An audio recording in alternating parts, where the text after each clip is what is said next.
Comme vous le savez, la pop culture s'est emparée de toute cette œuvre de Lewis Carroll, mais surtout de son univers, de son esthétique. Et moi, je trouve que c'est très bien dans le sens où, esthétiquement, il y a plein de superbes choses. On a poussé beaucoup plus loin que les dessins originaux de John Tenniel, que moi, personnellement, j'adore, et en fait, ça reste mes éditions préférées, je vous l'avoue.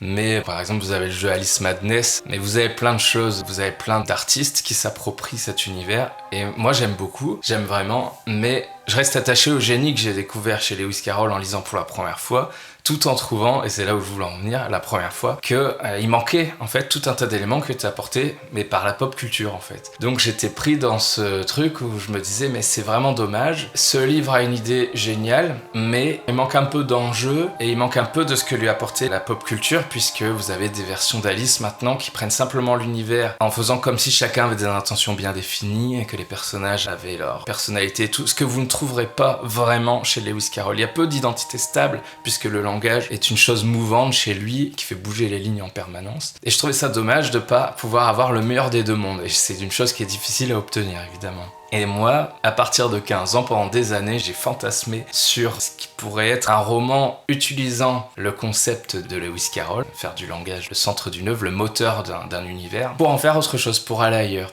Alice se retrouve cette fois-ci dans le pays des merveilles en s'endormant dans son armoire, puisqu'elle se cache de ses invités le jour de son anniversaire pour faire une farce, et elle se retrouve projetée dans ce monde-là. Bon, après voilà, elle trouve son chemin, elle rencontre des personnages qui lui paraissent de plus en plus vicieux et qui le sont en fait. Chez Lewis Carroll, on peut toujours avoir un doute. Ici, au bout d'un moment, il n'y a plus vraiment de doute et ça se mue petit à petit en rêve lucide, où Alice, elle devient lucide non seulement sur la malice du pays des merveilles qu'elle visite, mais en même temps, elle devient lucide pour elle-même sur ce qu'elle attend de la vie, et elle devient aussi lucide tout simplement du fait qu'elle rêve. Mais ça, c'est bien sûr à la toute fin. Il y a quelques scènes qui reprennent la mise en scène originale. Bon, par exemple, Monsieur Chenille qui fume son narguilé sur son champignon. Le chapitre Le thé désencarté où on retrouve le chapelier, le Loir. Peut-être qu'il y en a encore une troisième un petit peu qui s'apparente un peu, mais à part quelques scènes clin d'œil où vraiment on sent la volonté que j'ai eue de raconter mon Alice au pays des merveilles et mon fantasme d'Alice au pays des merveilles tel que j'aurais pu